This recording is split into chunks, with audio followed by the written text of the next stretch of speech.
Sige. What's your name? Ay, lagi pagtanong dito. Interview mo ni kita eh. Sige. Tell us something about... Sige. Tell us something about yourself. Could be deep or mga basic lang.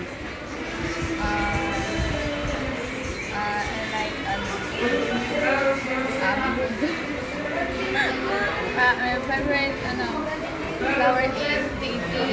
I'm a bird person. I don't like crowded Places. I like traveling and I like watching K-pop and that's all. Kaan? After senior high, asan yung makita yung pugling? Nag-college ko itang opportunity ko niya. I-improve ko ang akong skills.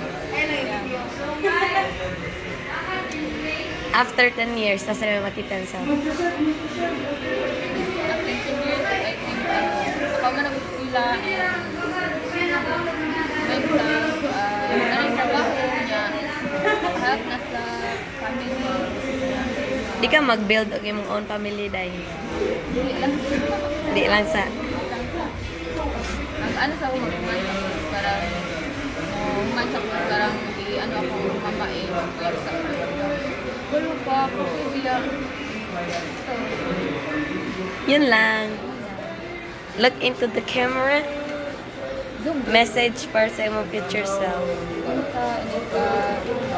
Ako man na nito sila, nakagraduate na ka, nagpagin na Tanos camera dahil kay trabaho future self. na parang sakto din na trabaho nga parang which is makatabang na din sa imong mama nga intag na balay ay nga parang natawag ka na pwede na tao ay isa nanasa time nga ba mo i-focus in yourself mo sad mo school mo ka galing kay karon kay brag kapoy pa jud karon kay dagan jud ka buwak niya bintag makabuild ka sa imong new house niya may pag parang dili na kay kawawon kayo kay lain kayo nga kuan mauwaw kay bisag asa ko mabutang kay maulang gid ka bisag nigmawag tang nya kanya iwa ka kabalo kay maulaw kang pangutana na sa lang taganahan di akong travel na kamot nya mo Bye! always